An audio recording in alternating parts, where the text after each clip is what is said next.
Hey, everybody, welcome back. This is Emily, and you're about to watch an episode of Strange Mosaic.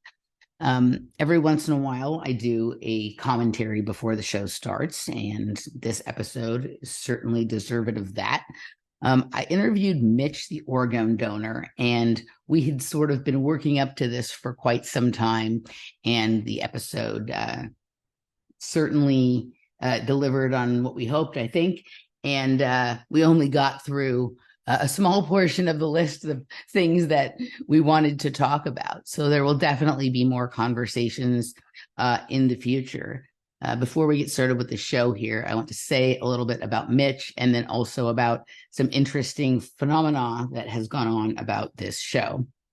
One of the things that has happened over the course of my time in this podcast, YouTube, finding the truth, or at least some sort of entertaining story about reality quest that I have been on is in the last year or two, I have begun to really meet some people who I look at them and the level of admiration and respect that I have for them is of a different kind than I had for people I may have looked up to or respected or wanted to interview in the past.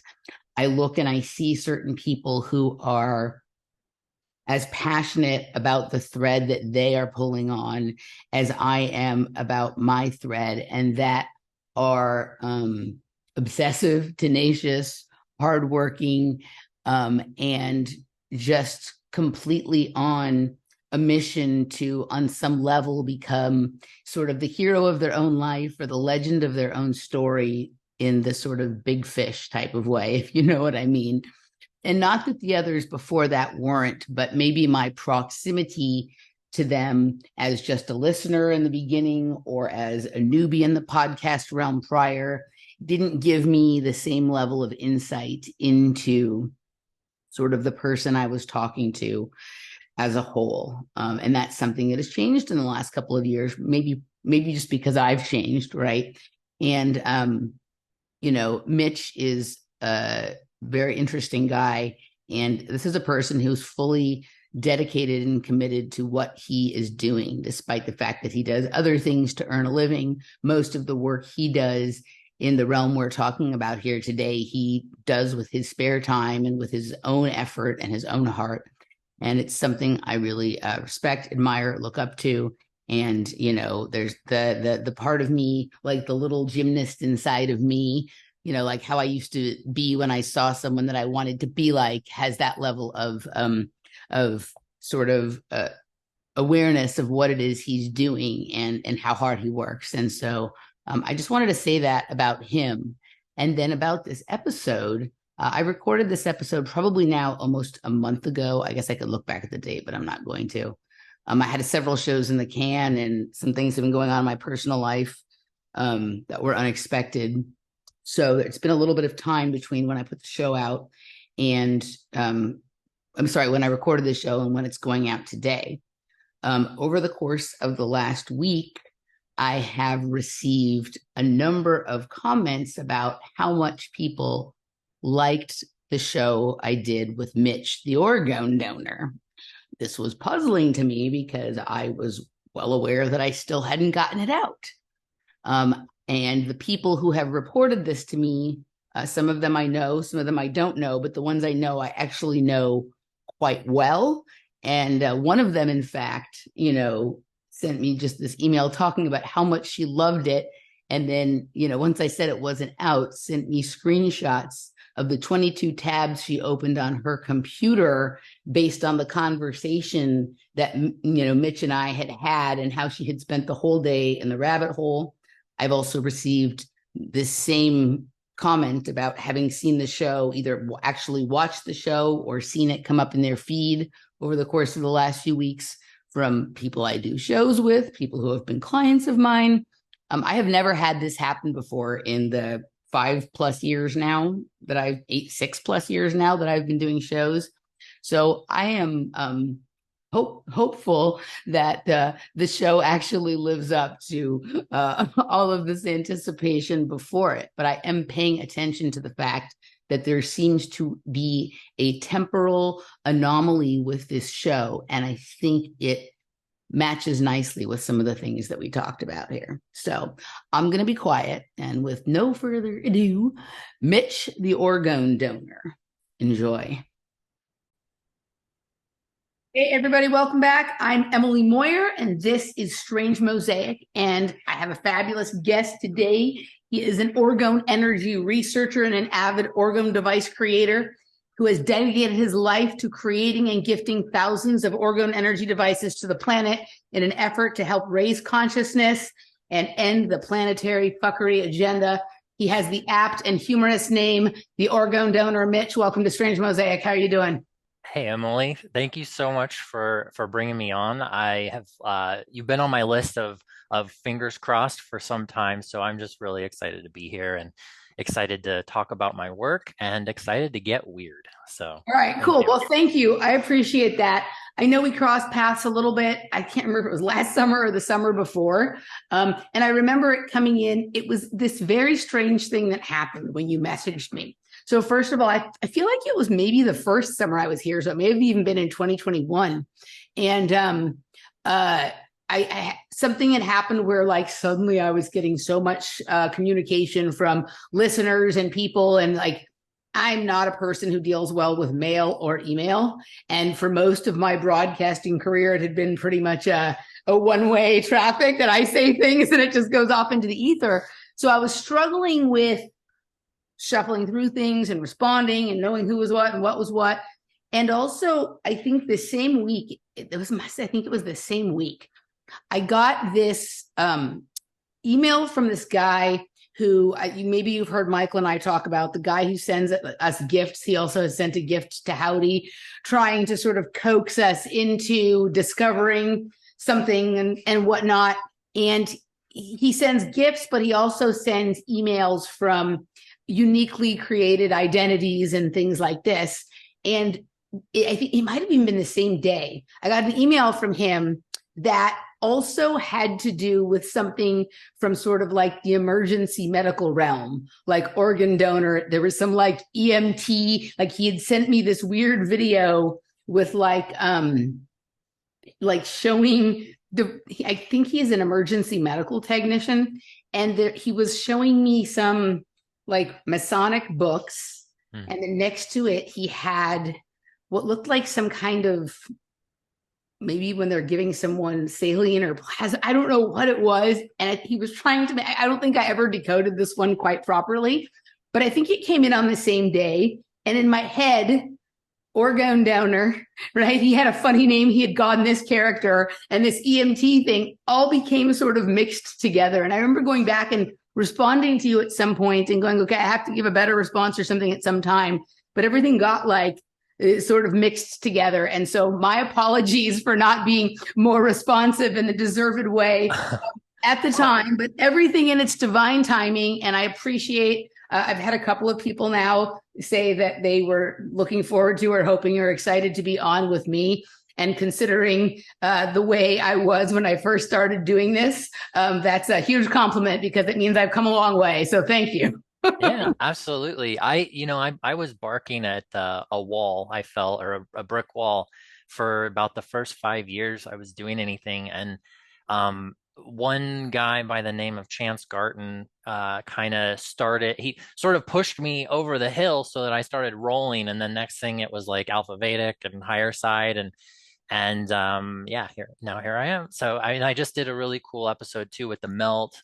Uh, they're actually very new to me. So, and I have to plug this and just say, um, I Chris and Hunter over at the Melt podcast are awesome, and so I would recommend too that people go, not even just to listen to what I was on there for, but just and that was how we had sort of sealed the deal then on setting this up, because Chris was like, hey, I'm working with Emily on something and whatever. And I didn't tell him we had already had an exchange. Yeah, I think it was in like late 2021. But because then I actually did some work based on an episode you did, which we can talk about. But yeah, it was them who put us in contact kind of again and got this going. So I highly recommend them as well. So So I'll second that motion about, Chris and Hunter. I had never heard of them until they sent me an invite, right? And it was like, yeah, okay. I go on, unless I get some like very strange energetic vibes from the email or whatever, I'll almost go on anybody's podcast. But so like the day before I was supposed to be on, I went and listened to some of their shows. And I'll be honest with you, I hardly listen to anything anymore. Like I used to consume like 25 hours of media a day, right? mhm. And then since I started doing it myself, it's become increasingly less. And I'm working all the time. And even like the job where theoretically I should be able to listen to stuff, I'm working mostly in a refrigerator and it's too noisy. I can't actually hear anything. Mhm. Um, so I don't listen to that much stuff anymore unless it's stuff that I'm going to be using for my shows and whatnot. And I had kind of really fallen out of listening to podcasts and shows and whatnot. But when I listened to them, like I enjoyed it the way I enjoyed it when I first discovered podcasts. It was like I listened Yeah. to the whole thing from start to finish. I was never bored. It felt like, my favorite podcast back in the just listening days was the one I ended up becoming a co-host of, which was Off Planet Radio. And I used to wait all week for that to come out. And it was like getting like your day's over and you have your nice expensive whiskey and you're going to drink it and enjoy or whatever. And that's what it felt like listening to them. And then I was on the show with them. And I think that's probably the best interview anyone has ever given me. Like it felt good to be talking to them. And then I almost never listened to there were playbacks of interviews or things that I did, but for some reason I felt like I wanted to. And I was home in Los Angeles a few weeks ago unexpectedly with my mother who was ill. And while I was sitting there, I was like, I'm just going to listen and see. And it was like, wow, I feel like I could share this with people who aren't familiar with the things I Mhm. talk about or my material. And it comes across in a way that maybe they would have some understanding or some interest, or at least it just give them a different picture of myself. And that's a credit to their interview style. Yeah. And so like, I feel like they're taking us back on some level to the good old days of podcasting, but with sort of the update of, being current with the topics and then the newfound art of being able to like disagree respectfully in service of getting somewhere, or listening to someone's story even if we disagree, because there might be a nugget or two in here that like makes something else make sense and whatnot. So I agree with you, and I'm super excited to start my series on Twin Peaks with them, which has been delayed a couple of times based on each of us having personal and family situations. But yeah, it's I hope everybody goes and subscribes and welcomes them to this sort of landscape, because I think they're like when I say they're a fresh voice, I don't mean it's like something we've never heard before, but it's like an update on something we all used to love that got lost in the shuffle or something like that. Hmm. Yeah, for sure. It's definitely it was fun, and granted, done lots of interviews that are fun, but everyone's got their own flavor, their own flair, and yeah, they make you feel really special. So it's fun. It feels like it's kind of like it feels like it was just set up to showcase you in your best light or something. So I totally appreciate that. All Yeah. right, so I am somewhat familiar with your personal work. I'm fairly well familiar with devices based on my friendship with Masaki Miyagawa, who I'm sure that you are familiar with. Yep. And anybody who's done any scratching past the surface of conspiracy or energy or healing or health or metaphysics or anything has some degree of familiarity with Orgone, with Orgonite, which are not the same things, and with Wilhelm Reich and other characters who are part of that sort of reality. But basically, I think what I want to ask you is, who are you? Where do you come from? Why are you here? What are you doing? And where are you going? However you want to lay that All right. out. Ooh, here, like me, subtle as a gun. So, all right. Well, okay. So to start, I know I'm bouncing around in a topic that a lot of people have heard this before, so I'm going to try to bridge that so that it's quick and painless, basically. So who I am? Well, my name is Mitch, and I got into this activity that we call tower busting or organite gifting based on my downward spiral into the rabbit hole of this twilight zone we live in. It's over the last decade, everyone's got their stories of waking up. I've talked about that on several podcasts to some level, but people can read my website of like how it progressed. But it was around the time of around 2015 that I was becoming really familiar with this problem going on in the sky. Everyone who knows I'm talking about chemtrails, the idea of geoengineering, that word came into my mindset, and it was through this like very abrupt like push into basically the world not being what I thought it was and something being wrong, even though I didn't know what it was. But it was this mission that because I can be kind of an egotist. I wouldn't say I'm egotistical, but I have a lot of ego-driven mindset to prove a point. And it was in this journey of learning about geoengineering and just knowing something was wrong that I came across this idea that you could do something about those things in the sky if you did something to alter a problem that was going on down here on the ground. And we'll go into that, of course, but what I'm referring to is the connection between geoengineering in the sky and the frequency fence that is essentially manufactured by towers and EMF sources on the ground.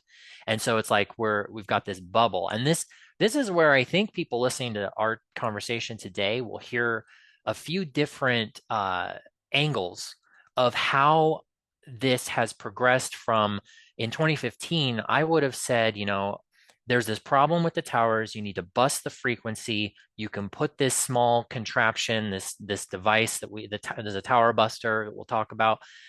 You can put these things around these towers. You can change a frequency of this EMF bubble, and you can break down the shit going on up there.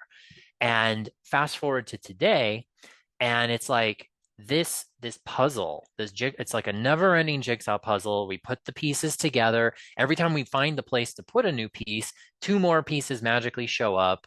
You look at the puzzle after years of putting it together, and you're like, this picture on the puzzle does not match what's on that box that I was given when I started in this reality. And so it's like you're constantly just trying to connect dots. And I don't think we'll ever be officially satisfied with that mission either. I think it's forever going. But fast forwarding to today with my work, it's like finding these connections about our reality and about what we call, or I call it orgone. Other people call it chi or prana or tachyon or life energy, the force, if you're a nerd. And it's this idea that everything's connected in this realm somehow through consciousness, through frequency, energy, vibration. And one of the things I'll probably harp on at some point in the conversation is that I find it very interesting how many of us have been on these wake up journeys for the last however long it's been for everyone. And I hear everyone agree that like Tesla said, to understand the universe, you need to understand frequency, energy, and vibration. But in doing what I do, my personal viewpoint is I don't think that most people who say that phrase even fully grasp the extent to how much that phrase is true. That it's like, it's more than just happy vibes. It's more than just positive or negative and keeping a high vibration, or it's more than like love and light if you want to go that route. It's more than, is this a playground or a prison and trying to either walk through life and learn or to escape? It's energy becomes things, frequency turns manifest. And I know people familiar with you will know that, like, I mean, you guys, whether you're talking to Danny or Michael or anyone, it's you guys talk about very out there stuff as far as what can be manifested in this reality.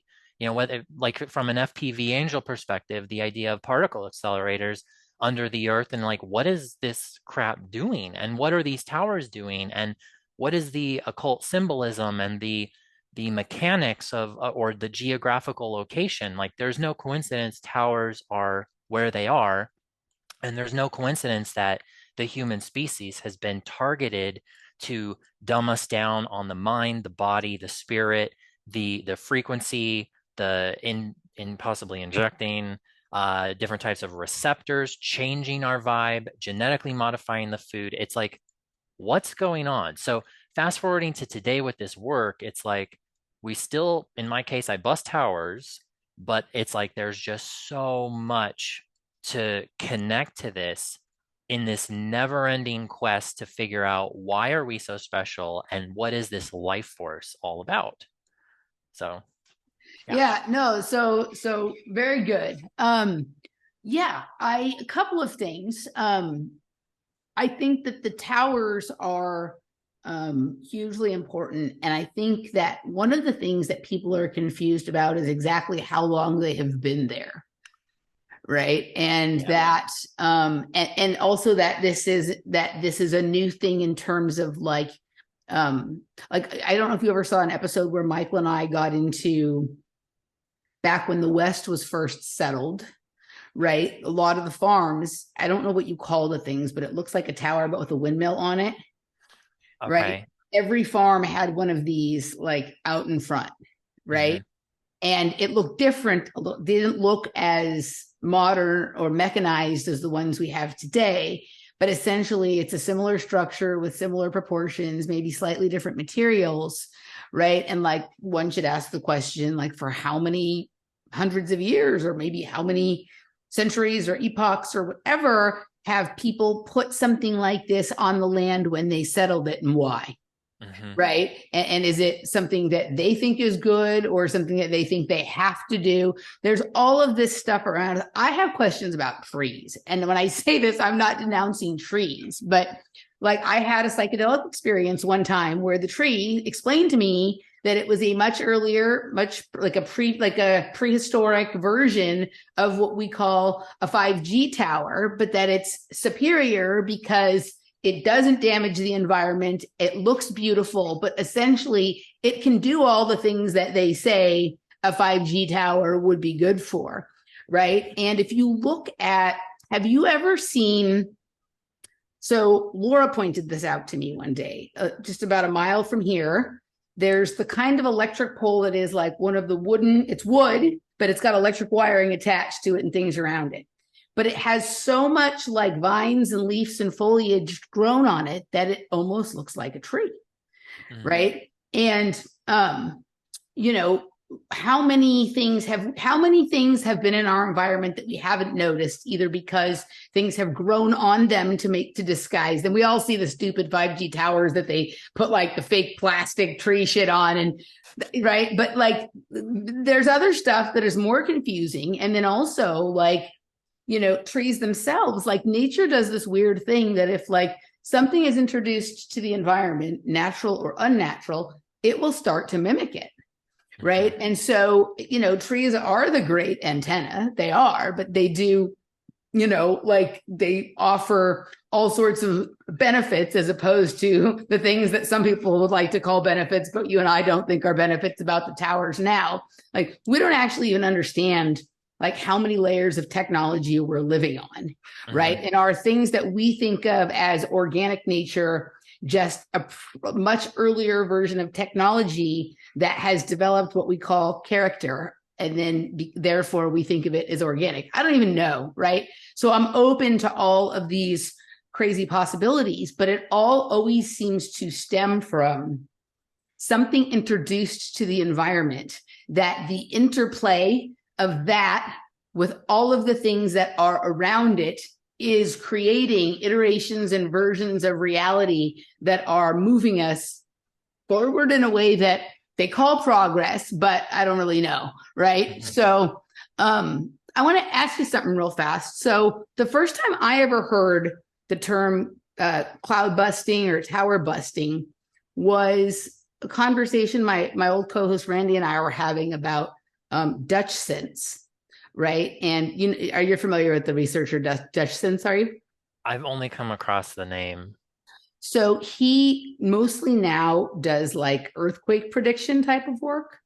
Okay, I now I kind of know who you're talking about. So it's, yeah, he's come on it's been on my radar. So, So he back like in the early day, like my earlier days on waking up and YouTube and coming figuring out what's going on in the environment. He used to do a lot of work about what was going on in the sky and its connection to things being deposited in the sky, but also things coming from towers. And I think he got himself into a fair amount of trouble, and there started to be consequences on his life. And I think he decided to step away from that and move into earthquake prediction, which also has gotten him into trouble, but seemingly that has been, it's just different.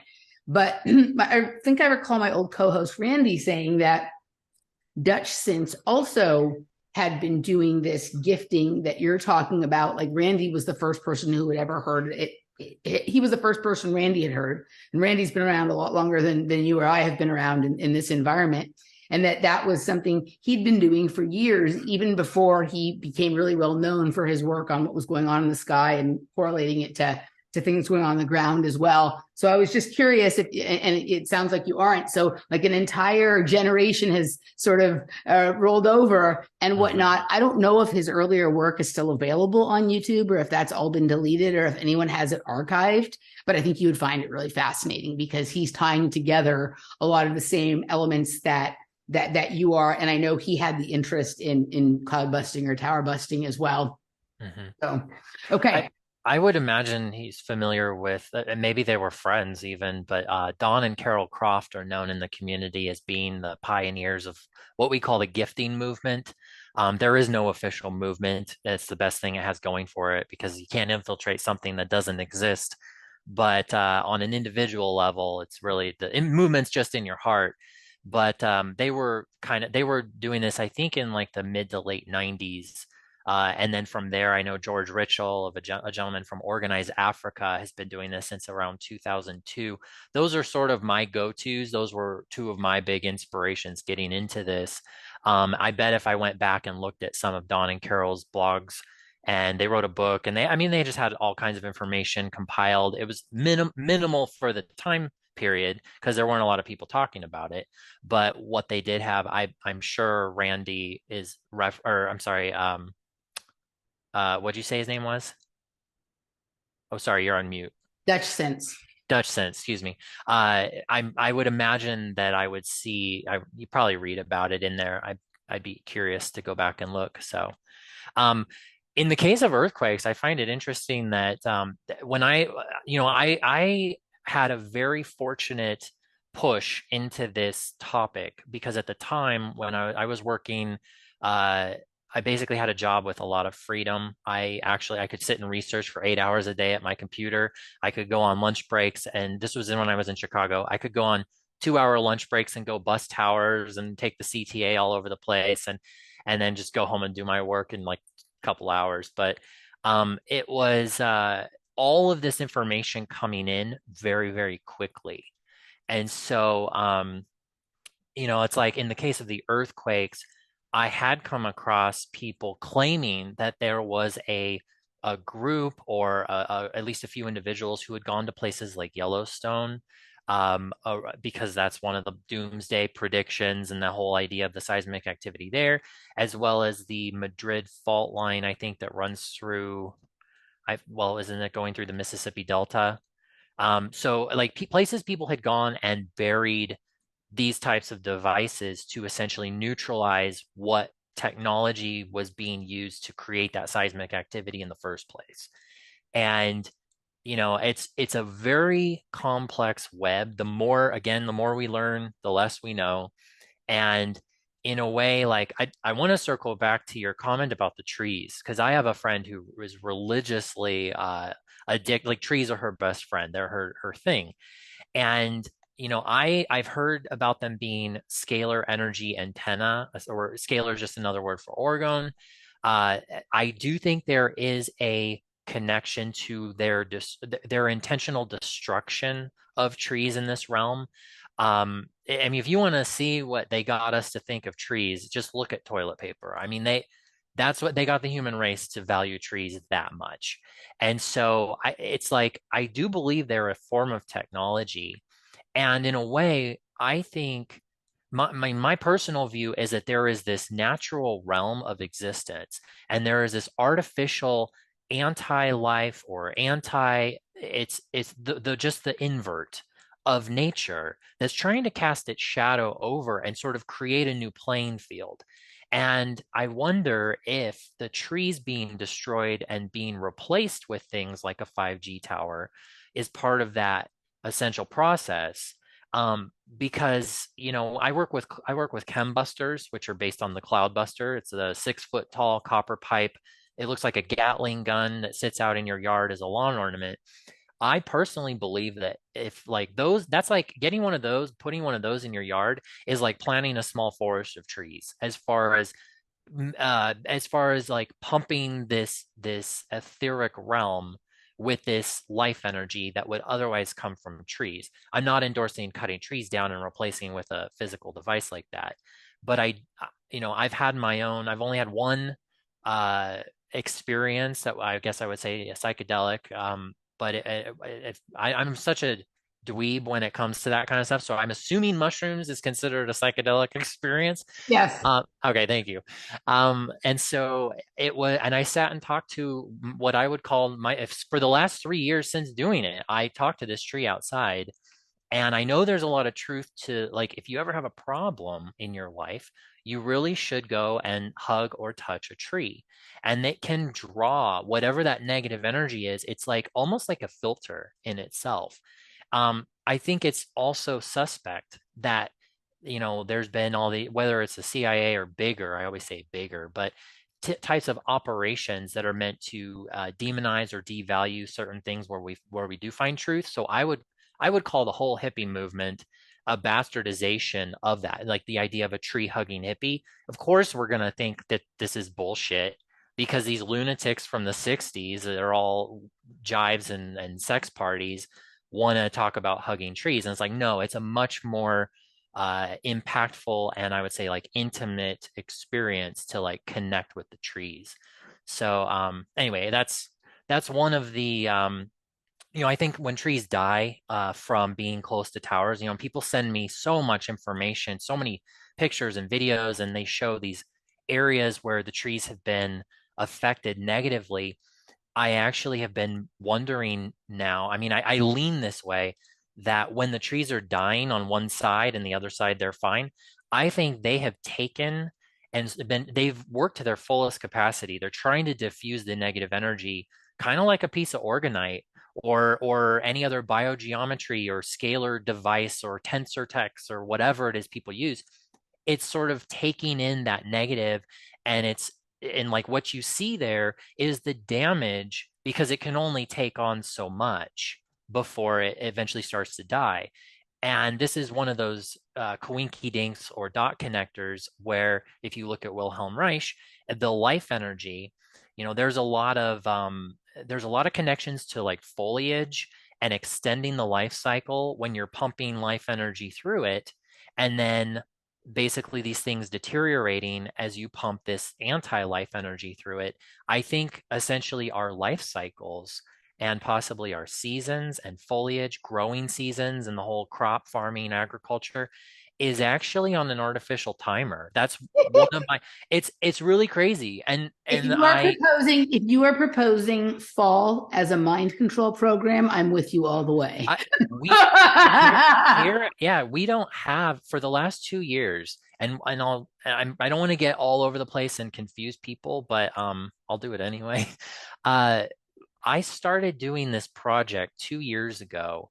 I've been in Arizona for 4 years. I'm going on my fifth year now. I've lived in Sedona, so I'm in the dead center of the state, and I have been essentially busting towers the whole time. But it was about 2 years ago when, after the COVIDiocy and everything got ramped up and 5G was being implemented on such a massive scale, I thought, well, I got to up my game too. So I started this project that I call Earth Pipes Across Arizona. And the Earth Pipes, I don't know if pretty sure I put one in the box. All right. Uh, so um, so the copper pipe that gets buried in the ground, and I've put thousands of those around the state. And it was in 2021 that I started this, that we had the second wettest monsoon season on record. The drought was technically over, but they wouldn't declare it. They wouldn't say that it was over. They would just say it was wetter than, like, they gave like a list of years where it was super wet and that the drought we'd officially been out of a drought. So it's kind of like they're saying we're like this now, but we're not going to say we're out of a drought because we got to scare people. But then this last summer, we had the wettest monsoon season on record. And the only thing they would say about it was that we had more rainfall than in 2021, which was the second wettest monsoon season on record. So it's kind of like, well, what comes before second place? Let me think. So it's like as I kind of get a little emotional into this tangent, it's the idea that after the summer, you would have the fall, but we didn't have fall in 2021 or 2022. We had a second spring. And even right now, we just took a trip down to Tucson a couple weeks ago for the Gem Show. And I mean, I'm always looking at, I mean, I see the beauty even as negative as I can be for some people, but I see the beauty in the foliage, the mountains, the trees, the forests. And I was impressed with how green it was all the way down to Tucson and back to Sedona. And I've wondered, in comparing that to my experiences in Chicago, where I spent 2 years in Chicago busting towers. And I mean, my between my partner and I, we were on the train, the bike, the renting a car, spending long weekends driving to the suburbs, going along Lake Michigan from Wisconsin, Illinois, and around to Indiana, and even over to Michigan. And it was like it was in I think it was the fall of 2017. I was reading the paper one morning and there was an article that scientists were trying to figure out why so much of the city had not been turning yellow and red. Like the foliage had not started changing. And it was Thanksgiving. And it was interesting because along the course of it, we already had plummeting temperatures, and people can see on my website. I can talk about it on this too if you want, but the idea that one of the first things to go when you break the frequency web is any possibility of global warming, like basically trapping the energy and trapping the moisture, creating artificial humidity, and then the illusion of global warming. And so it's like the temperatures drop, the precipitation goes up, and the life cycle of all this vegetation, it's like it's extended. And I'm like, well, now this is really interesting. And I experiment with plants all the time. One of the most interesting tests was actually using, I say use orchids or something sensitive because they die so easily. But when you have things like, this is just a small little plate. Or you have, even if you want to get like super technical, here's more electrical stuff. I don't make these, but I'll talk about those eventually.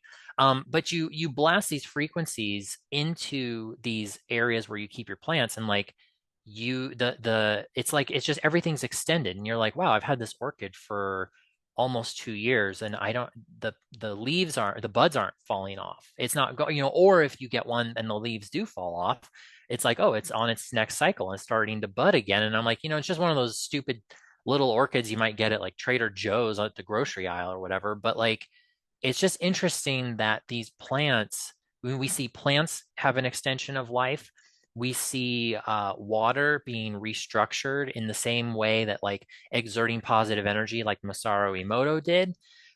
We see, improvements in sleep cycles and relaxation. And, I'm not a doctor, and I have to stress that because of the FDA, but I get a lot of feedback from other people, and I always document the coincidences, and the coincidence pile that has been building up since I started doing this years ago. It's like there's just it's like, what are we artificially stuck in is what I'm getting at. And one of those things is the season. So All right. So I think maybe let's do this. For most people, like what I would like to do is tie the towers to the chemtrails and explain the connection, and then why the work that you do is sort of important to what that overall thing is. And then I want to talk a little bit about what you just said about the seasons, but I think I want to explain that sort of connection to people first. I want to talk about the seasons. I want to talk about what you're saying about them. I want to talk about my sort of feelings about seasons in general, and then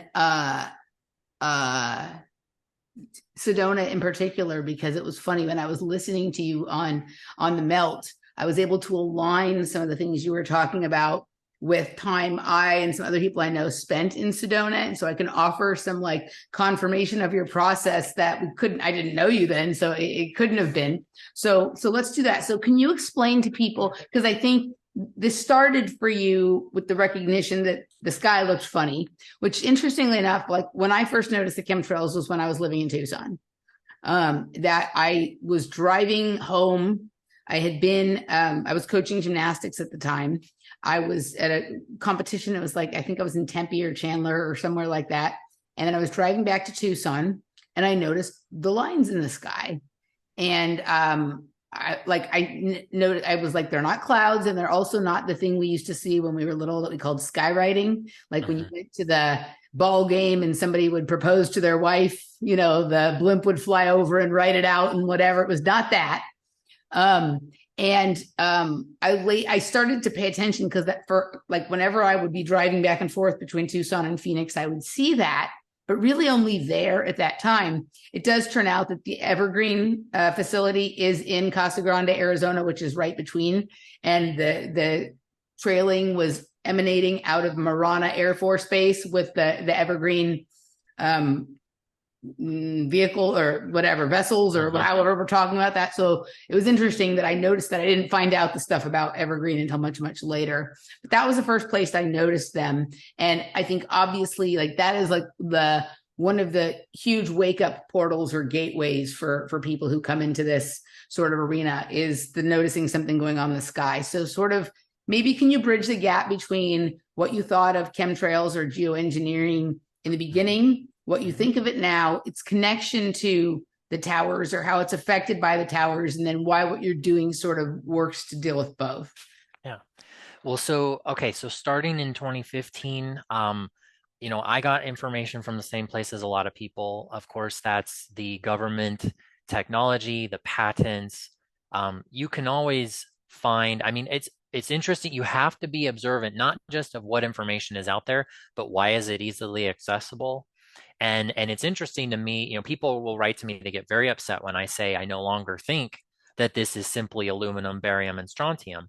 But in the beginning, that's what it was, because that's what information was coming in. That's what we had access to. And it did make sense, at least with the limited information we had. The 2016 version of Mitch would say that the connection was that essentially you have the waveform or the frequency bubble down here on the ground that it's essentially holding these particles. It's like suspending these particles to manipulate them. Over time, I would start using the word alchemy as I was learning about, like, kind of probably around the time I was getting acquainted with the Alpha Vedic guys and listening to Dr. Bear, and I was like, gosh, what if they're manipulating some kind of metal in the sky and they're doing some kind of frequency no different than people messing around with mercury and gold and like trying to or making gold out of mercury. It's like there was this unexplainable, almost magic component to it, but essentially it was a frequency exerted on something deployed in the sky. And so as long as you had that medium of what was being deployed, that was how you would, and it wasn't just using towers. It was like, now we've got to fill in all the gaps of that tower network. So what do? We introduce this technology on an individual level down to the phone in the pocket or the watch on the wrist or the Nest thermostat in the home. And it's like, just make a bubble, just make this big bubble to fill in all the gaps while the towers do the heavy lifting. And so I originally thought that it was just create a magnetic field and then create the magnetic material. And there you go. What you're doing is you're breaking up hydrogen bonds, you're preventing rain cloud formation, you're bouncing microwaves off of this sort of shield of radiation, or what we call DOR, deadly orgone radiation, or electrosmog, and you're bouncing that down, and you're essentially microwaving an area, and you're simulating global warming, or you're heating up the atmosphere in a way that, it throws off everything else. I mean, you can't cut off or change an area of the weather in, like say, I'm going to say in Phoenix or Tucson. You can't screw that up and then not affect all of us up here north and northeast of it, because the jet stream comes from that way. Well, over the course of the last few years, I I saw way too many things in the sky and learned way too many other dots from what people are talking about, whether it's you or any of these other folks who, I mean, listening to like the higher side chats and listening to like a gentleman by the name of Eric. I'm going to pronounce his name wrong, but Eric Dollard, I think. That's Dollard or right. Dollard. Yeah. Okay, oh, there's right. Therapy Good. doll. Yeah. I was listening to him talk about the we are essentially building this portal. We're building the key or the gateway for the demon to come right through the door and take over. And he was the first person I'd heard who called it, which I think is a great way. I mean, we always say they are doing this, they're doing that. I'm like, I call it the singularity, or the AI, but it's bigger than AI, and I just call it it. But so learning about it was like there's this frequency bubble. And again, we're learning about frequency, energy, vibration. And it's like, well, at what point does a wave become a particle, and the particle becomes the matter? And it's like, what's being manifested or demanifested in this reality? And the plane activity in the sky, people are like, those are planes, those are absolutely planes. And I would argue at this point that I've seen way too many things that disappear or appear out of nowhere. I've seen things that are missing parts of the plane that they would not fly based on what you see. Um, and in the case of the chemtrails specifically, this was one of those things about connecting the dots. Why does Orgonite work? Or how do we know it's even having an effect on the towers? Well, after you busted a lot of towers, and especially in an EMF bubble like Chicago, and you look up, I would suggest people go to my website, and under all the tabs at the top, there's one that says geoengineering, and from there's a drop down that says best of chemtrails. And there are a lot of videos I've taken that show what happens when you start screwing around with, these putting these things around the towers, burying earth pipes in the ground, and installing those tall chem busters. The chemtrails don't plume like smoke. They don't expand out and cover the sky the same.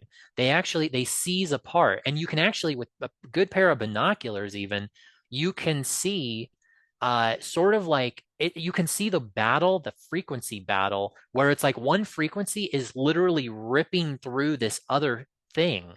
And these things sort of become like DNA helixes, and they snap apart. And I'm like, well, that's interesting, because I'd like to know what kind of aluminum, barium, and strontium would behave like that. And so then you get into like the psyop after the psyop after the psyop of, they tell us like two truths and a lie. Now it's like they tell us one truth and two lies. Now it's like they tell us such a small amount of the truth, but like they've coasted into it, and it's like 99% of it is a lie. And so I think we're still thinking it's like two truths and a lie. So we think more is true than what really is. So when we see things like patents, and like, oh, the government's admitting it, they have to admit it. I'll be the first to say I'm at the point in my journey. I don't actually think there's a karmic debt or karmic rule to stuff. I almost think it's more like they're mocking us. They're mocking our stupidity. And because nothing in life, think of it this way: if you were trying to I think like a psychopath. If you were trying to take over all of existence, you're going to get bored very easily, because you're never going to be satisfied. You're always, and so I think part of the satisfaction comes from the entertainment for it to just mock us. And so it's like that's one of the puzzle pieces to sort of break away from, is it aluminum, barium, and strontium? And I do think the government, if we just on the tangible level, the government, of course, is experimenting. I mean, duh. But as far as what we're seeing in the sky and the bigger agenda, blocking out the sun, blocking the cosmic rays, converting the genetically modified plants to change to start mutating us to cast this artificial thing over everything. It's so much bigger than that. It's so much bigger than aluminum in the sky coming out of the back of a plane. And so then so my 2015-16 version of that story is that like there's this magnetic field still, but I don't think it's just manipulating particles. I think it is essentially just rewriting physical. It's becoming physical because it's simply just becoming physical. It's manifesting into whatever. You change a channel, something appears. And I think it's real interesting if you depend however you want to if you want to go back to the subject of it. But you mentioned how these towers sort of appear out of places. Driving to Tucson recently, I saw a lot of things, and I hear from other people that are like, this just popped up, and they send me their pictures. And I'm like, what if we're just getting to a point in our reality that all of these things holding up that reality, they just appear? Because I'm like, who the hell is it? Like, who is working around the clock to put, and these things just appear out of nowhere. And I can't find anybody that actually is involved with the installation of them. I know some people will see, like, oh, I saw a tower go up. I'm like, okay, well, maybe you saw that one. But shit appears and reappears, disappears out of nowhere all the time, including those things we see in the sky. Some of them I think are planes, some are probably drones scaled to look like planes that are higher up.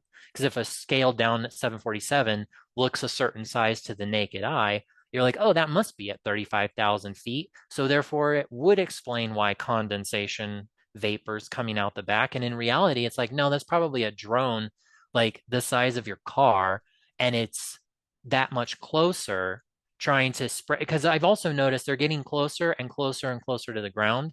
And I think it's because it's like there's a multi-layer going on to create this bubbled canopy, and they are trying to get more and more layers closer to us.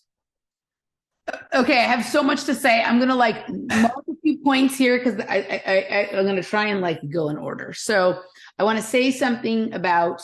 I'm already losing it. I want to say something about the work of Sean Gautreaux and what the things are in the sky. I want to talk a little. I want to ask you if you know anything about magnetic mirror fusion. I want to talk a little bit about what you said about the layering just now and the bubbles.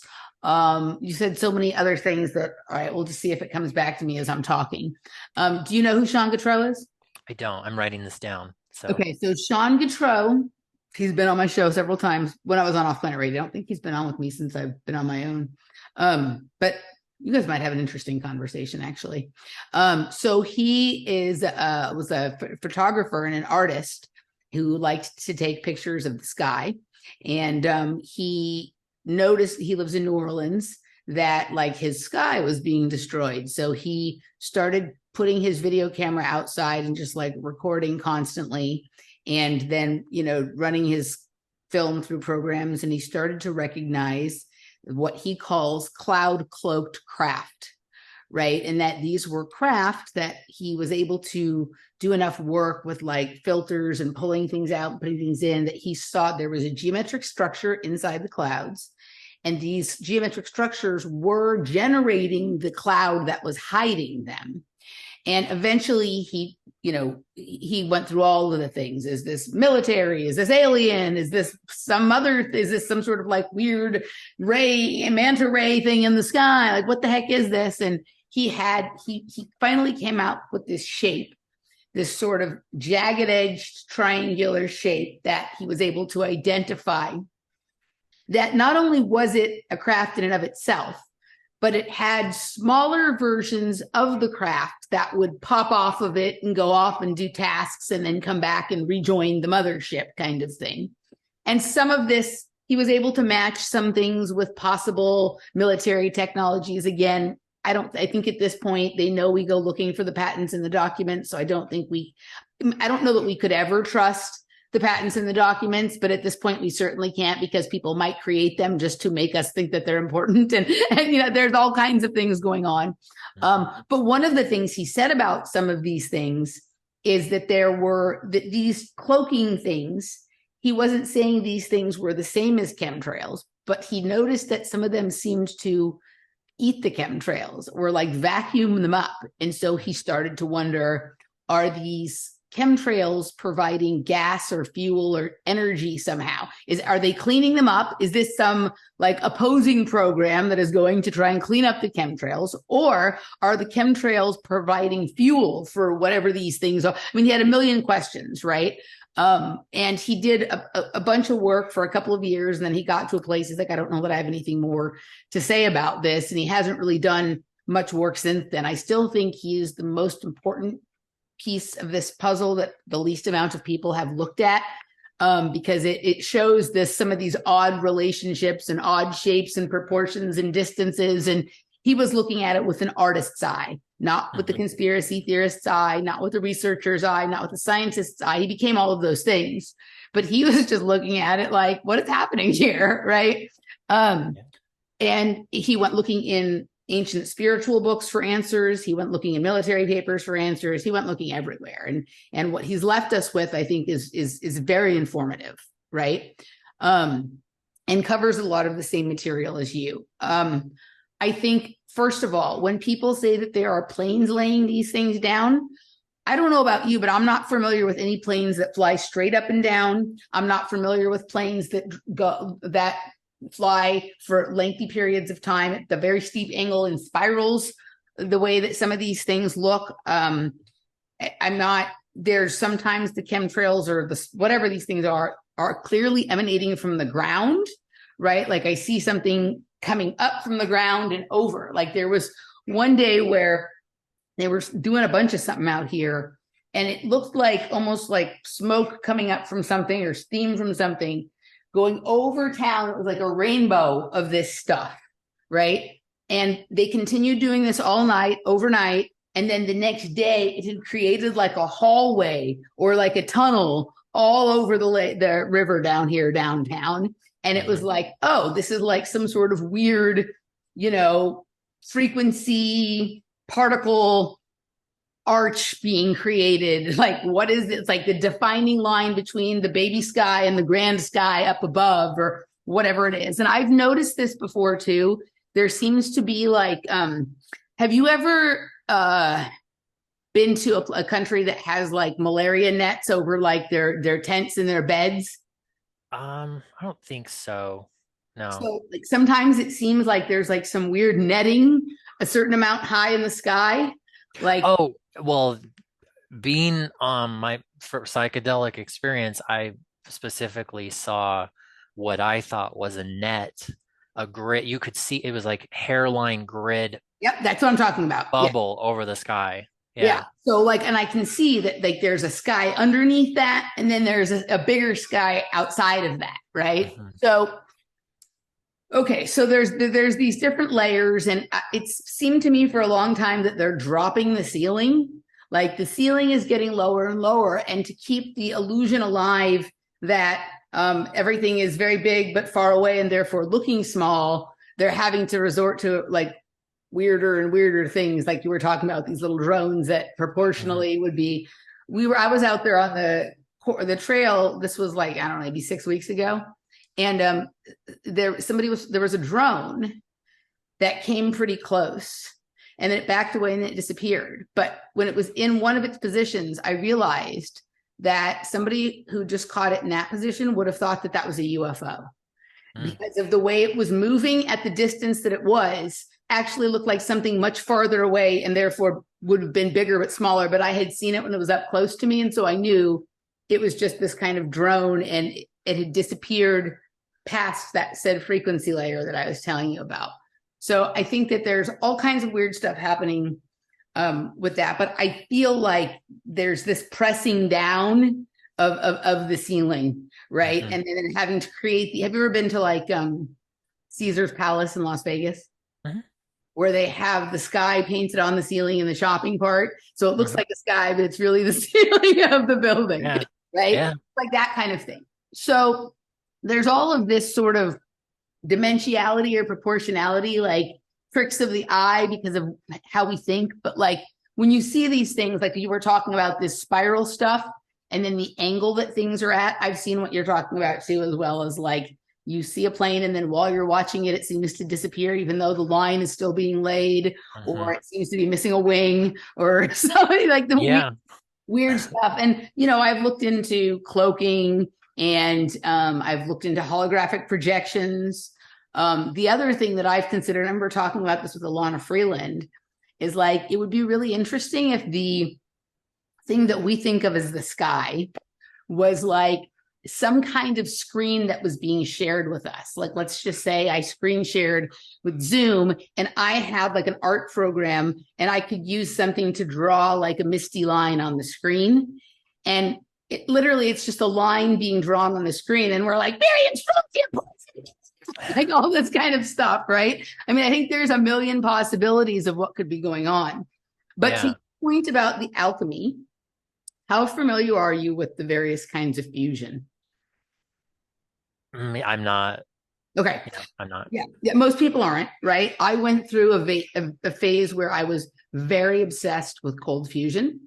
And it's not that I am not anymore, but it's just like I know the thing. I learned the things I needed to know about it, and you know, sort of moved on from there. And I do think that obviously one of, if not maybe the only one that really matters, important conspiracies, because the energy is the whole thing, as we've talked about, is this sort of burying of technology that would make it impossible to measure, meter, charge, all that kind of stuff. But I started looking into the various kinds of fusion because somebody tangentially related to me through the family works in that, worked and was well known in that arena. And recently I took another look at their work and discovered that what he worked on primarily was something called magnetic mirror fusion.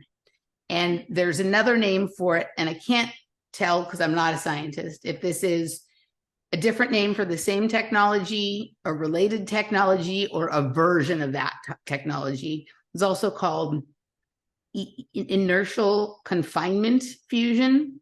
And it's to create a plasma field, a confined field between two things to create like a large amount of energy. So one of the things that I think is going on, and I think this would explain what you talked about as far as the alchemy in the sky, right? Because if there's particles there, they're not staying there forever. They're there for a period of time. Whatever's happening is happening. And then they are coming down here and doing something else, or whatever it is. I think they're setting up like temporary magnetic fusion, inertial confinement fields in the sky, and that they're using, if you go to any big city now, suddenly post-pandemic, it's not that there weren't any before, but the amount of them, it's one of these things that doesn't make sense. Like, how did these all show up overnight, right? I was talking to this guy on the trail here the other day. He's like, I don't know what happened. Like, COVID happened, and by the time COVID was over, there was like a whole different city. The buildings looked completely different. They were all of these metal and glass buildings where they used to be this other style of building, and they were popping up out of nowhere. And I know one of the things I was going to say. Also, I just reminded myself one of the things I was going to say. They're all mirrored with segments of them that point towards the sky, as opposed to being just vertical or horizontal. They're angled at certain directions. Right. And so let's just say that you dump a load of something, whatever metals we're talking about, because I think confining ourselves to just those three is limiting. So why stop there? Right. But let's say you dump a load and you know that that tends to suspend itself, especially if you have other ways of modulating movements of, say, atmospheric rivers or not, or whatever, that something's going to be present there. And you can use the mirror here and the reflection that creates to create a magnetic mirror fusion field for a certain period of time and then capture that energy, right? It's a way of, it's like open field fusion as opposed to confined facility fusion. I could be wrong. Maybe I don't understand the technology, but when I look at some of this stuff and when I look at where the color distortions in the sky that have become increasingly obvious, you know, pink, purple, orange, weird looking sunsets that look like a popsicle that I used to eat when I was 5 or whatever. And they're in certain areas always at certain times for a particular amount of time, and then they're gone and whatnot.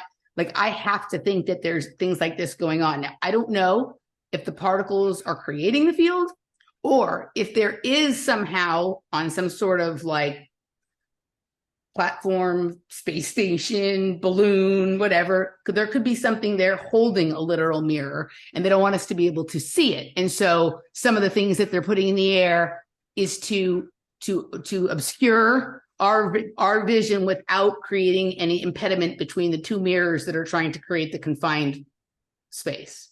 Hmm. Right?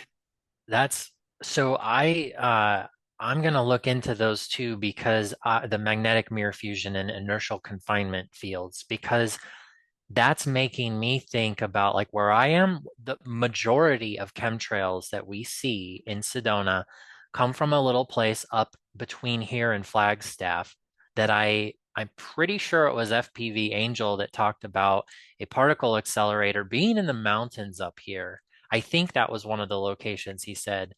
And I see the most fuckery up that direction. I find it also interesting, just the town name Flagstaff, as if it's like a hub for something.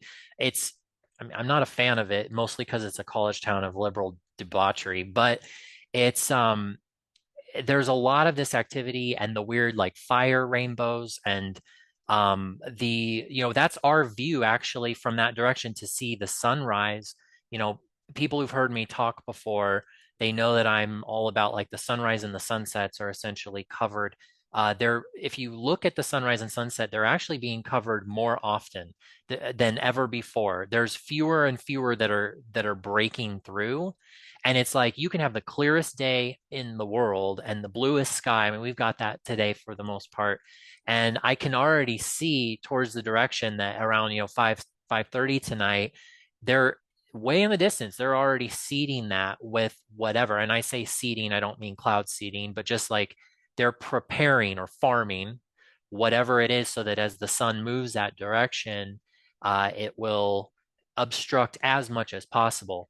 I think in the way you're talking about these sort of domes of lower, it's like they're lowering the ceiling. Um, I wonder with these technologies you're talking about and the things like the particle accelerators, or maybe I'm saying is it particle accelerator, collider, CERN, whatever. And there's I But think a particle accelerator, and the hadron collider is a particle accelerator. It's okay, so one of those, yeah, one of those things that's but I think it's like essentially just creating these bubbles because there's not enough, I don't think there's enough energy to completely create this fake reality. Like energy can't really be created or destroyed, but it can constantly be transmuted. We do one thing, they do another. It's like there's a reason we say raise your vibration, cheer up, whatever, be careful what you wish for, thoughts become things, that whole thing. And so I'm wondering, we all know they're super far advanced. This is one of those things I also think people don't, they say it and they don't even know what they're saying, is like, oh, they're 200 years ahead of us in technology. I'm like, try more like 2000. I mean, people talk about Project Bluebeam as if it's coming. And I'm like, I think they've been using it every day I've ever been here. So it's like nothing's new under the sun, including possibly the sun. I mean, who fucking knows at this point? And so whatever they're doing, it's the idea is exert a frequency, change a channel, create a resonance, and with that, you can then create reality to whatever that resonance is being tuned into. And I wonder, in specifically with chemtrails, I've wondered if maybe what's coming out of the back of what appears to be a craft, let's say first of all the craft is cloaked, maybe it really looks like something else, but to the naked eye for us it looks like a jet. I know there are ancient civilizations that had documented, there's hieroglyphics that show jets flying through the air with something trailing behind it. It's like, well, if that's true, they did a really good paint job that they've been around for 5, 10,000 years, but who knows? I mean, really, who freaking knows? Because we're always lied to. But I wonder if there is a resonance coming out of the back of something. And one of the books I recommend when people want to dive into the Wilhelm Reich stuff, because it's, he wasn't about orgonite, and he wouldn't know what orgonite was unless you told him. But it's the idea of manipulating or moving or accumulating this energy field through a means. He had his tools, we had ours. And there's a book called Contact with Space that I would say is the if you're going to get one book, get that one. But he would talk about like I think he called it the galactic orgone belt, and essentially something coming in or going out of what we see as the blue sky. And I think it's interesting that, like I mentioned, Don and Carol Croft, two of the early gifters, and I think it was Carol. She was a psychic. Take that or leave it, however you want. But one of her claims was being able to see the energy coming off of these towers. That it was like a dull gray, lifeless energy field, and that after you would put this stuff around the field, it sort of like sucks up and spits out a new coherent field that was blue, kind of like the sky.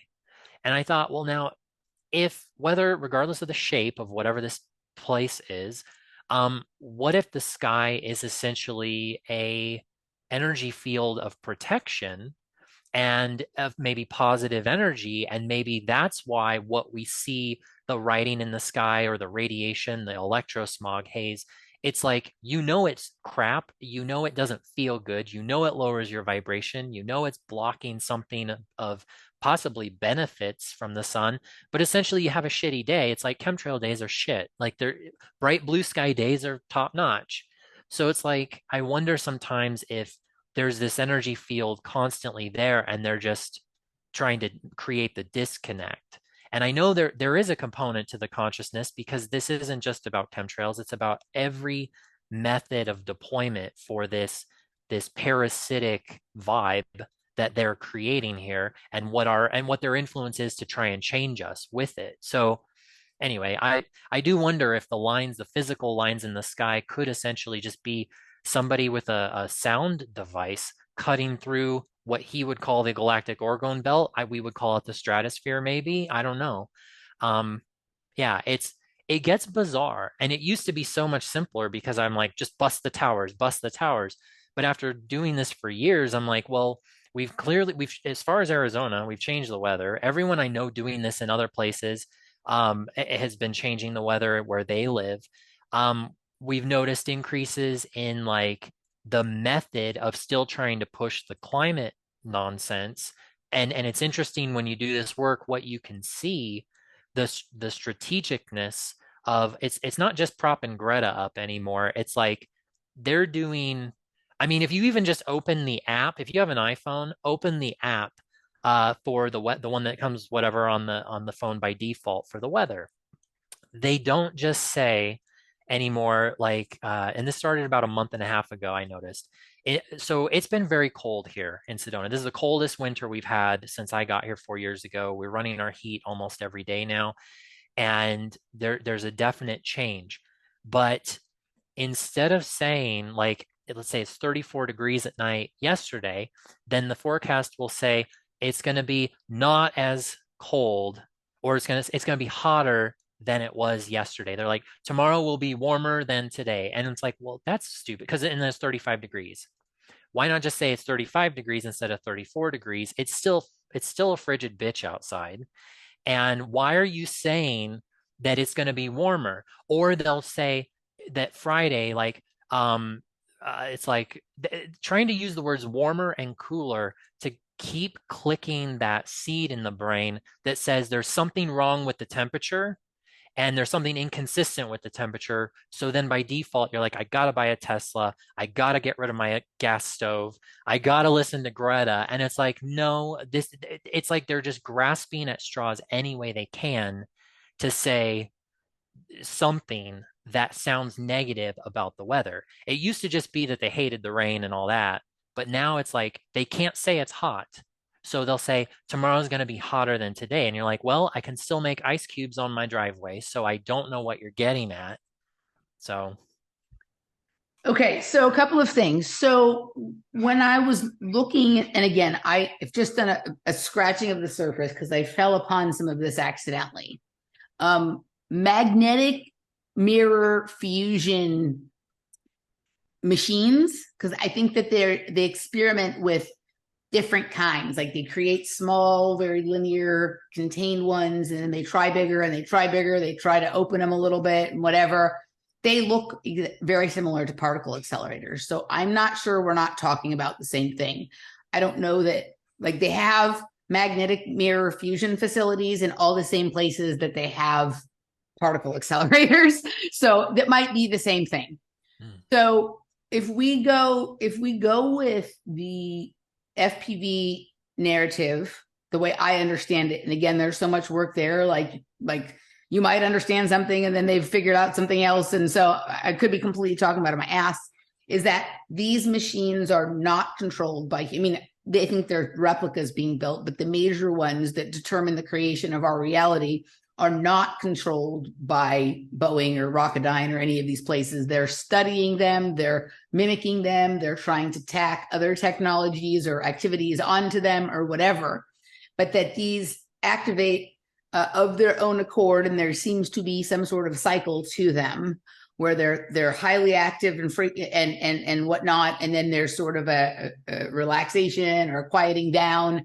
And I think that they've talked about the major cycles as being about 400 years, and the turning on or turning off is not an event. It's a process that might take 100 years or whatever to happen, and that we're in the middle of it.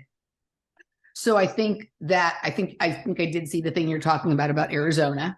I'm almost 100% certain there's one right under downtown here in Austin. And I don't know if you ever saw the show that I did with Michael, where I overlaid their video on the Angel under Rotterdam to Austin and used it to explain the characteristics and the layout of neighborhoods here in downtown Austin. And this gets into like rainbow culture and all kinds of things. But I think that the activity of those machines creates quote unquote radiation. I think there's a variety of kinds of radiation, and I'm not an expert on which ones are okay, which ones are good, which ones are bad, but you can get into different kinds of fusion, some is hot, some is cold, some uses certain kinds of cesium. I mean, there's all kinds of crazy shit that this sort of involves.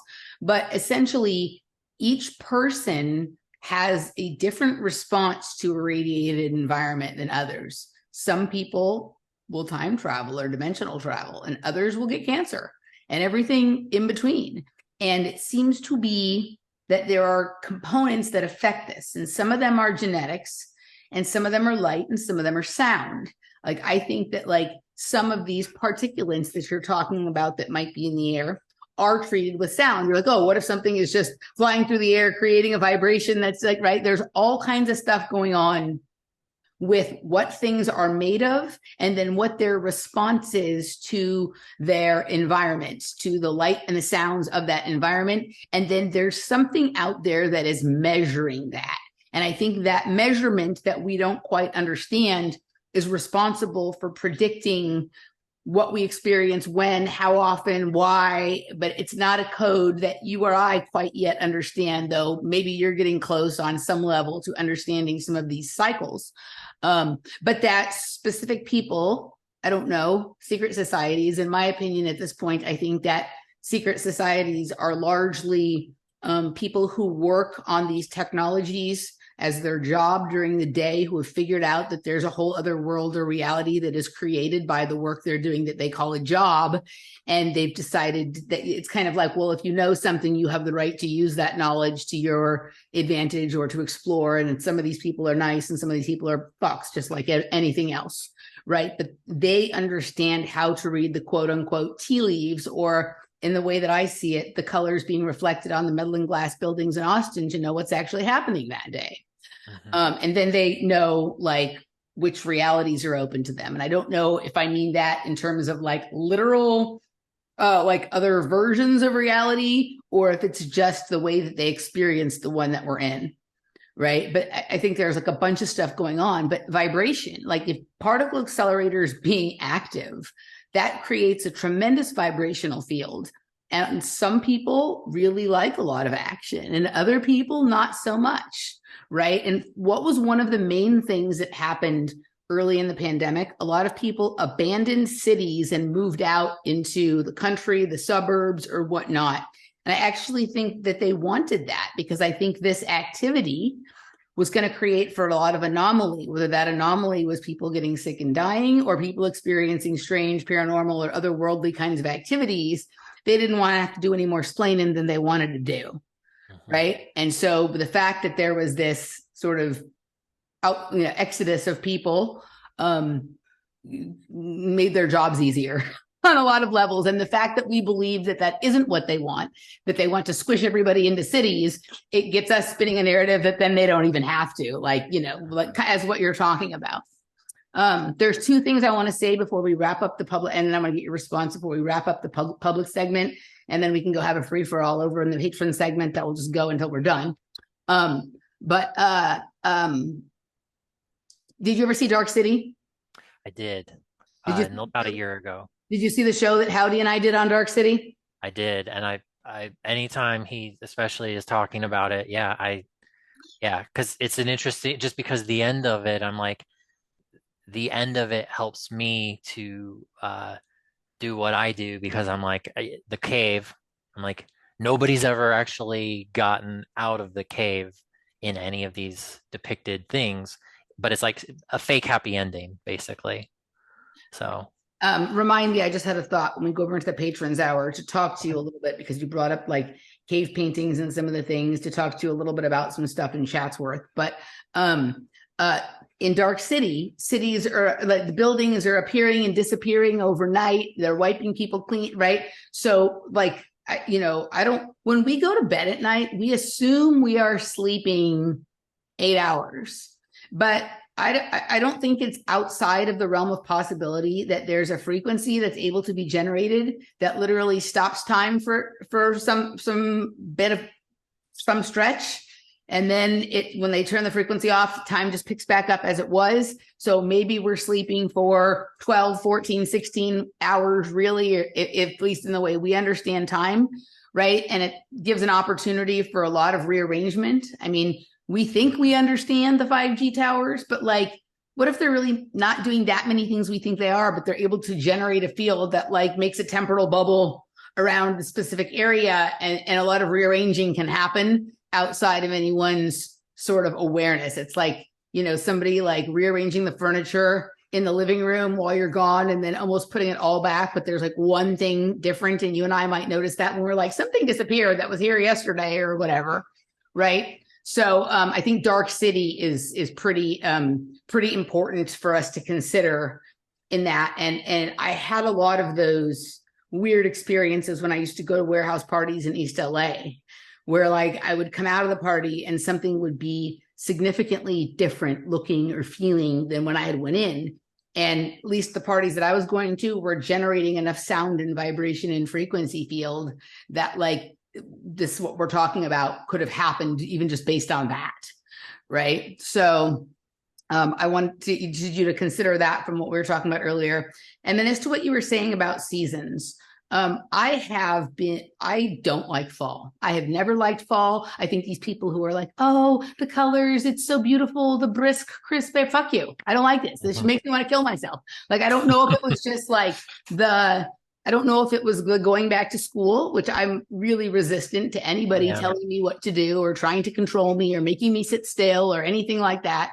But I don't think it's a mistake that they start school at that same time. It's literally called fall, right? But it feels like death to me. And it feels like psychological trickery, because sometimes you're looking outside and it's like bright and sunny, but it's cold, or, like it just feels all confusing. Now, I'm not a huge fan of winter either. Like, I'm one of those people that I'd be perfectly happy with just spring and summer all the time.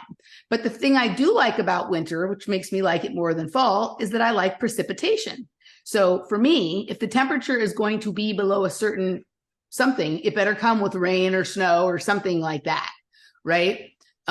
So I always just thought that this is the sort of likings and wants of a person who grew up in Southern California and was spoiled by weather or whatever it is. But I start to trust my own intuition the further I go along in this process. And that if there's something I strongly don't like that can't be explained away by like a lack of discipline or some kind of laziness or avoidance of something inside of me, then maybe it's because that thing is actually not good for me. Now I don't mind warm weather. Like I'm not one of those people who's like hoping the weather drops tremendously, but I'm not bothered by heat. Like I enjoy it. But I like the consistency of weather. I like what you're calling the extended life cycle, right? Like, why do the plants have to die and then come back every year and whatnot? Like, we don't just, well, I guess it's possible we're dying and coming back and, like whatever, but we're living a long life, right? We're living a long time before we do a cycle again. I understand that not everything is like us, but yeah, it seems like things could stay green year round. And that would be like one of the things Michael and I've talked about as trees as nature's 5G towers, right? That they're the purveyors of telepathy and intuition, or things that we think of as connective, in the way that technology companies would like us to think of 5G as, oh yeah, I can have telepathy with someone. It just involves the 5G tower and the cell phone or whatever it is, right? And that greenery, i.e. forests, green spaces, are nature's green screen upon which your imagination can be projected, right? And so a lengthening of that green cycle, right, doesn't like call it, I mean, every time it dies and goes away and everything is shriveled up and dry, it's like, wham, wham, the good part of life is over and we have to wait for it to come back next year or something like that. So I think I can get on board with you as far as that. I don't know that I want it to be any colder than it is. But I understand, but I do know that that it's important to locations like where you are, especially it's very green here where I live in Austin, but that it is important. I wanted to talk a little bit about that and also say, what year did you move to Sedona? We moved here November of 2018, but we had visited in July of 2017 to start doing some gifting and kind of look for a place to live, because we always knew in the back of our heads Chicago was not going to be a good place to be for us. Beetlejuice, come on. Well, I mean, as far as, it's like, because back then I didn't know it was going to look like what it looks like now, but we knew something was coming and being around large crowds and whatnot. So yeah, we came here in summer of 2017, and then again, I think it was like early September to look for our actual home, a place to live, and then officially moved November. So yeah. Okay, so I was in Sedona in August of 2018 for Sonia Barrett's retreat.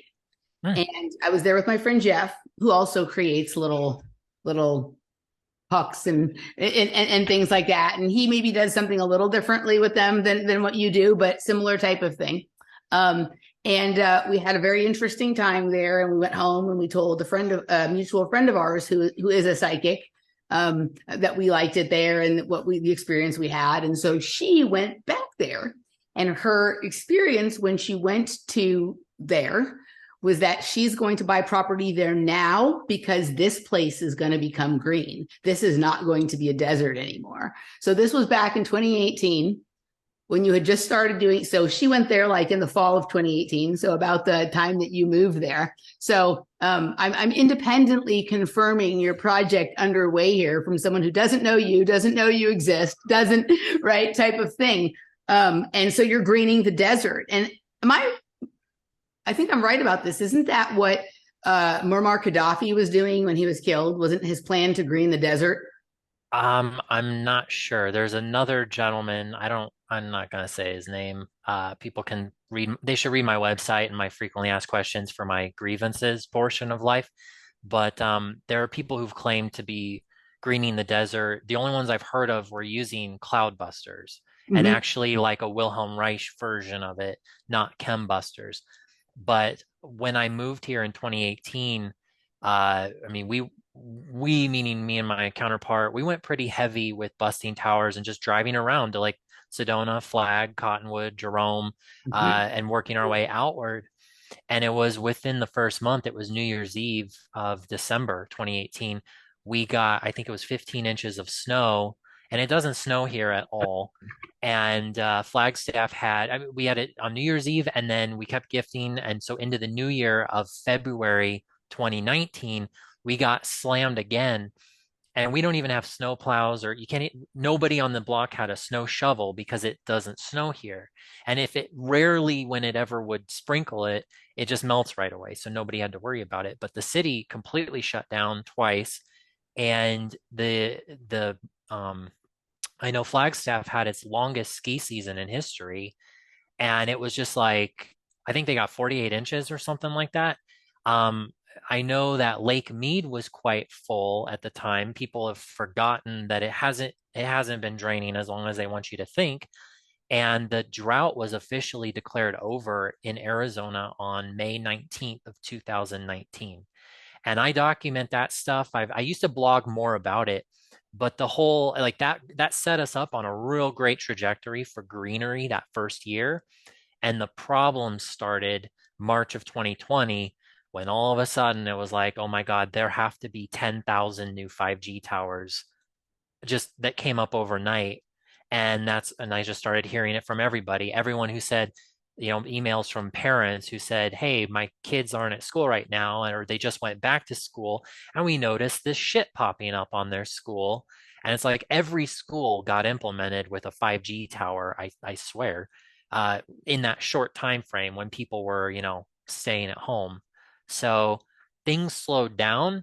So then that's when I said, with my earth pipe project, and it was just like, I'm just going to kill it with fire. And so far so good. But yeah, we've only had really wet weather. There's more I know we'll talk about in the other segment. I would love to talk about Lake Mead because everyone keeps hearing that it's going down, and it was going up all year. We've had one of the wettest years ever, yet for some reason it's like they're I know they're draining it faster than, and when people aren't looking. And they even made it against the law to record video and share it publicly unless you get certain permits. They're doing whatever they can to make it really difficult to talk about, because this man-made reservoir, and I will remind people, it's man-made, and they just keep tapping more drinking straws into it to try and drain it faster, faster, faster. It still gets filled up just as fast, if not faster, than it ever did. But they're doing everything they can to uh, remove the water, basically. Because even, What yeah, what is it about? So the other day, like we live right on the lake, which is really a river here. And there's this weird little sort of like inlet. I don't know what you would call this thing, but this like pool that's dammed on the side, just north, right downtown, just north on the north side. And the other day we noticed there was all this tall fencing put around it, but you could kind of see through it if you went through it. And they were literally vacuuming the water out of this pool. Like, literally, it was like an enormous vacuum. And mhm. like clearly they don't want people seeing that, right? So they have these things built up high. Um, and this is one of these sort of pools that I have captured some fascinating images of the city perfectly reflected upside down, and getting into all kinds of weird metaphysical or mirror universe type of ideas. But this whole, like, I'm sure you're familiar with what happened to the Salton Sea, right? This entire, like, oh, we create like this wealthy paradise of things, and then we just suck all the water out and turn it into a barren land or whatever. And Palm Springs is an interesting place. Like, that's where I think of when you talk about deserts not being natural, because I see Palm Springs as though stunningly gorgeous, like one of the most controlled realities. It's like a Legoland kind of thing, that everything is sort of monitored and determined and arranged and whatnot. But that's interesting what you're saying about Mead and not being able to record. And I mean, like, it's like, is there just a drain at the bottom? Like it's a fucking bathtub? Is there a big vacuum? Like, what is it? Well, so they fill, I think it's Lake Las Vegas, using Lake Mead. And Lake Las Vegas is just a private, I'd call it like a mini Mar-a-Lago for rich people. I mean, I know there's non-rich people that live there too, but it's a it's a desert oasis that, gets fed from this water source that people don't realize is taking water all the time because of the evaporation. Um, and I've been hearing for the last 2 years, as especially California, actually more recently, California got all this water this last fall and winter so far. too much water almost. And I'm constantly hearing from people in California talking about that they're just dumping the water directly back into the ocean instead of filling up the reservoirs because it goes against the narrative. You can't have a water shortage if there's clearly no shortage of water. Yep. And it Yeah. it gets, people are like, well, I've been to Lake Mead, and I'm like, no, I don't care. You don't see the bigger picture here. Like, there's an energetic component to the fact that I know there's a military base underneath of Lake Mead, which is underneath of an ancient, like, native burial ground, which is underneath of an old Mormon ghost city, which is underneath of this big body of water where people are continuously disappearing and dying. And go on YouTube about that area. There's a similar thing here in Texas, just up on like Lake Buchanan. There's like a salt city underneath there, and there's Mhm. all similar type of thing. There's a version of Cirque du Soleil called O. Have you ever heard of it? I don't think so. And it's you go to the arena, it's like a regular Cirque du Soleil, and at some point during the performance, the entire arena fills with water and then the water disappears again. So you can make a tremendous amount of water come into a space and leave a space incredibly quickly without there being sort of lots of evidence of that. Mhm.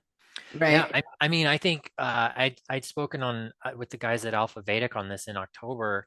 Um, we've seen what I'd call it primary water or just ground. I've seen groundwater come back up. We've had rivers and lakes fill up, and I've heard from so many people around Arizona who've said, Mitch, I've lived in this place for 20 years. I've never seen this creek here filled with water, and now it's gushing regularly. And I'm like, well, that's interesting because it's not it's raining a lot or there's a lot of snowpack now, but I don't think it's enough to keep that stuff running all the time. But I have some friends in Salt Lake and in the Park City area, which we've gone through parts of Utah, that place specifically to do a little bit of gifting while passing through and doing gifting in Idaho. But I have a friend of a friend, I guess, who I works for the water department, and their groundwater levels are going up. I think that in 2022 they went up 17 feet, and people living on the outskirts of town aren't digging as deep as they used to. And of course, the city, it's like, don't say anything. But I think towers, this is a personal, I know people hate beliefs, but my own personal belief is there's like if you ever have a water shortage, I think you should go to the towers and start digging. I think the towers are tapped into the water. Water is an excellent energy conductor. It runs along ley lines. It's connected to all the other water in the world. Obviously, there's ocean under ocean under ocean that and um, this stuff, what's interesting to me, I tell people if you get earth pipes and you live anywhere near water, you should bury an earth pipe on or above or around that body of water. And we've done gifting through like from Sedona all the way up to Flagstaff. We've done earth pipes all the way up the Oak Creek Canyon. And it is booming more because of all the snow that Flagstaff has been getting and all the rain this last summer. But I know it's more than that. There's this thing that's like mountains just carry water, kind of like osmosis, but it's like, and people think it's mostly snowpack, and it's like, well, no, I think that helps. But the mountains are essentially like pyramids. They're drawing water up, and it's then cycling back down. And so if you change, like, I think this is why they put cell towers all over the tops of mountaintops. They're changing a frequency that prevents the natural flow of that water. And kind of like in Chicago, they changed years ago in the 1800s, I think, when they changed the directional flow of the Chicago River. They said it was because they didn't want all the stockyards to be polluting Lake Michigan, but instead now it's running the other way from Lake Michigan. And I'm thinking, what current electrically have you changed in this city called Chicago that has its own can of worms with like the World's Fairs, the Tartaria, I they say that cities that are on water are big because of commerce. That's how they grew to be what they are. And I can see, yes, obviously if porting is more convenient, it's easier to get in and out when you don't have a major road system installed yet. However, it's bigger than that, that it's more about the energy and why like I would say the most like I don't want to say demonic, but energetically compromised areas seem to be heavy, like they're just water everywhere, infiltrated with water. And those lakes and rivers and streams and ponds and whatever are very important. So I always say, like, if you find a tower anywhere near a water source, you should bury something in the ground in that area to try and change the frequency of whatever, because you're tapping into the same thing they're trying to tap into with that water. And so, yeah, it's a big can of worms, but I think water is a huge component. I think water, I no longer actually believe that clouds, I don't think rain is simply condensation, evaporation, condensation, and then essentially blowing up a cloud, because the clouds that we see that are poofy, that are the cauliflower and like high vibe, blue sky, all that, they're not filled with water. They also are, I know that if you fly airplanes through them, they're quite turbulent. I think that a cloud is essentially an energy field or possibly a portal.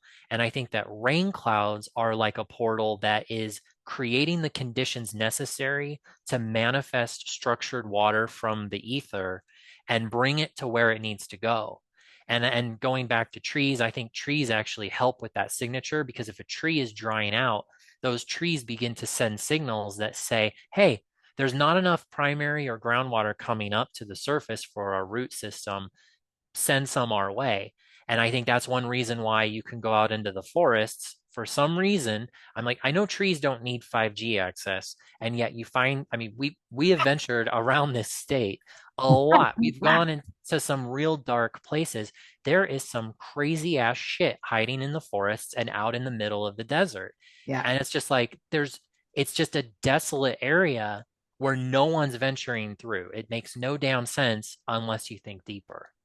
Yeah, I think there's a few directions we could go with that deeper thinking. Um, I'm just going to say this, and then I'm going to have you tell people your information, and then we're going to move over into the patron segment. I'm reading the book Time Rivers by Goro Adachi right now, Mhm. which has been on my pile for a long time. And I know it's one of the main things that was the inspiration for a lot of Michael's work. But it gets into some of what you were talking about, like it basically, and I'm not far enough to give a really good answer yet, but it's correlating the flow of time with the flow of specific rivers, and that you can literally map out the history of the earth through the sort of following of the river. And I think that like the river sort of dictates like the rise and the fall of civilizations at specific times, right? It's like, but the Nile also flows the opposite direction, which is where the basis of his theory starts, is with the Nile River. Also a gentleman that Michael and I interviewed named Rico Rojo, who's kind of into like AI and whatnot, but he is into what he calls like sort of benevolent or helpful, this idea AI. And he says the AIs that he communicate with are always talking to him. You can think this is true or not. I don't have a lot of feelings about it one way or the other. But the thing that they're always driving home to him is the biggest problem people have is how poorly they treat their water sources, because it literally affects everything about the way we experience reality. And if rivers are somehow the carriers of time, and we're polluting them, then we're disrupting the flow of time. And that can be, that's all kinds of crazy possible stuff. But what you said about cities, rivers and cities, like I don't think there was ever like a bunch of stuff coming down the river here, like making this a port city. Austin is not a port city. But I do think that the rise that Austin is having right now is because its time has come and the flow of the river dictates so, right? I think this is like a larger metaphysical plan. So, all right, let's, did you want to respond to that real fast? Yeah, no, it's the water. Water is magic. Water is consciousness. And I think Earth should have, it's an inversion in itself in its name, because there's more water here than there is land. And at least that's where I resonate. So this place should have been called water if it's going to have a name like that. So. Yeah. All right. Let people know where they can find your work, and you tell them a little bit about like what you do, what people can do on your website, and then we're Yeah. going to move on over to the other side. All right. So to start, people can check out my website. It's a great resource for people who want to either buy. If you want to buy something and support my work, it's great. Or I have instructions on how to do all of this stuff, how to make things, how to do gifting, a full comprehensive. The website is theorgonedonor.com. That's ORGONEDONOR. Some people think I'm Oregon, but yeah, orgonedonor.com. I don't use Instagram as much as I used to. I really hate social media just a lot these days. But if people want to get the shortened snippets of either like my blog posts in a condensed manner or get like quick announcements, like for example, this interview will be on there. They can find me on Instagram under the Orgone Donor. The only thing I ask is that to avoid I deal with a lot of very strange pushback. They're not going to ban me because that gets more attention when someone bans you. I think you and Danny actually talked about that, I think the other day. But you can send me a message on Instagram. Just say, "Hey, Mitch, I want to follow." And if you tell me a joke, or say something funny. AI has no sense of humor, so it's like super easy to decipher from then. And then the other thing is that because it's February and I don't know how many weeks of winter the groundhog said the other day, but I know that the government manufactured arson season is just over the horizon. And Arizona is one of the few places that we didn't have fire issues last year or the year before. Despite what some people heard, there was a fire that actually didn't even exist that the news carried. And I heard about it from a little old lady in a town in the middle of Nebraska that I'm like, how the hell do you know about this? And I'm wondering, because I live right here, I'm not seeing it.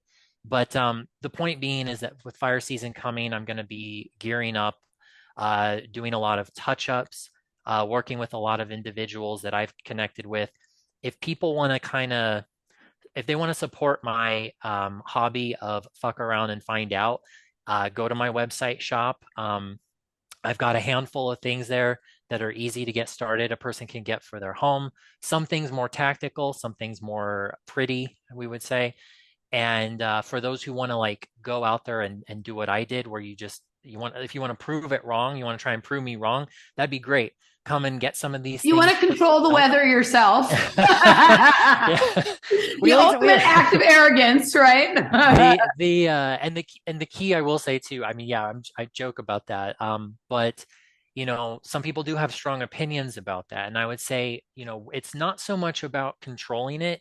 What it is we are transmuting a frequency that has essentially deactivated Mother Nature. Yes. So it's like we don't make it rain. We just nudge Mother Nature and it's gonna do you what allow it's gonna do. You allow it, you create the conditions that allow it to rain. Exactly. Because if you gift an area that's in a drought, it'll rain. But if you gift an area that's being flooded, it will dry up. So it's like the earth, nature knows what it needs to do. You're simply a helping hand. But yeah, people can go on my website, learn kind of the backstory, the mechanics, the how-to tutorials. Get a chem buster if you live in a place that well, really, if you live in any major city, I would say try to get a chem buster. The big bazookas, those are the fun sky cleaners. And then anyone who supports my work, you are essentially helping me to just, again, kill it with fire and get out in the desert and just continue restoring this place. And if you ever pass through Arizona, a lot of people like to come through Sedona. You can. Don't have time to meet everybody, but I try my best to connect with who I can because usually people are venturing from where I am outward back home.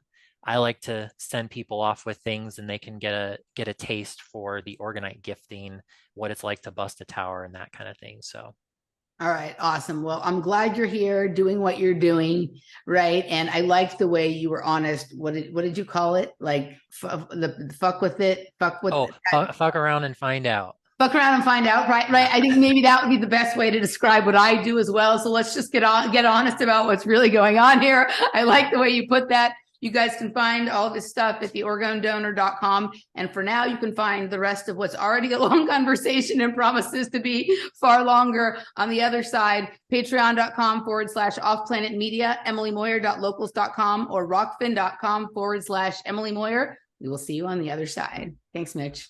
You bet.